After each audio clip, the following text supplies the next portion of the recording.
Question number 14 of the 2014 OCR Gateway Physics paper, part P6. This one's all about the motor effect and motors. So it says DC electric motors are used in many different appliances. Look at the diagram of the DC motor. There it is. Use Fleming's left-hand rule to predict if the coil will spin clockwise or anti-clockwise in those following arrangements.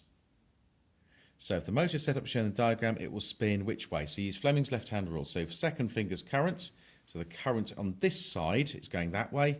Field is going from north to south, so field going from north to south. So the force on the wire is going to be downwards. And then likewise for the other side there, current's going that way, field's that way, the force will be upwards. Okay, easy enough. The motor is set up as shown in the diagram. It will spin, well, if that force is going upwards, that's downwards, it's going to spin that way, which is clockwise.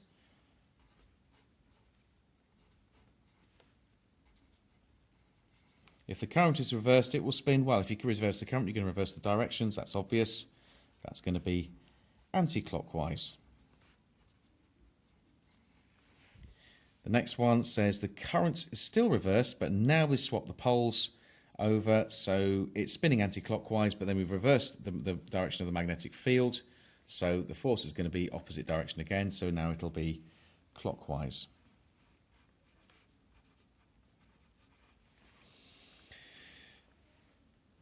So the last part of this page, before we go on to the next page, many motors have different speed settings. Suggest how the same motor can be made to have different speed settings.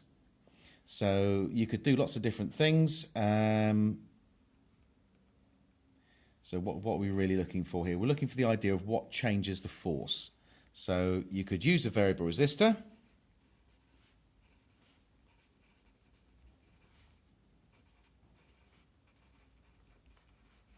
To vary the current.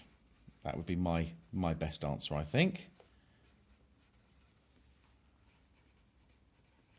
Because that's the simplest way to change the speed on a motor, is to change the current flowing through it. So that'll do that, and it's only one mark question, so it only wants something very simple. Right, on to part 2 here.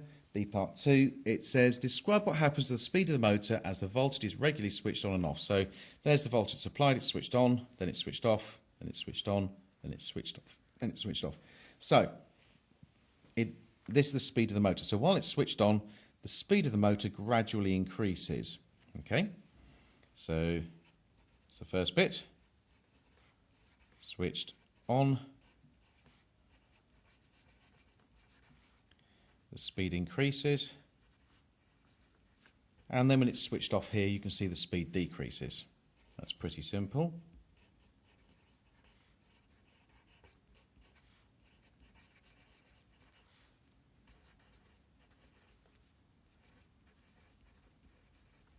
That's simple enough.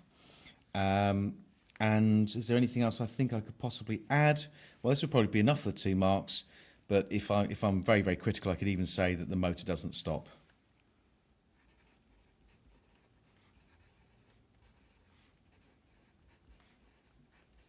That's probably something I would add as maybe an insurance statement, just in case I've not quite said enough here, because an examiner might feel that I'm just made a statement and then a counter statement and said said sort of the converse, which they might feel as being saying the same thing. So. Part 3, the last part of the whole paper, of the whole P6 part of the paper, suggest how the speed of the motor will vary if the supply voltage is switched on and off more frequently. Well, if it's switched on and off more frequently, then it's going to be moving at a smoother speed, because it will be speeding up and slowing down more regularly. So smoother speed. Okay,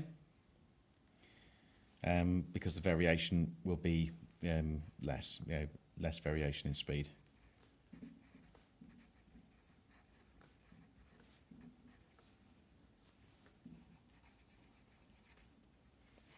And that, because basically what will happen is it will speed up, and it will switch off earlier, so it'll slow down. So it'll be the variation in speed will be a little bit less than it is with the current sort of frequency being switched on and off.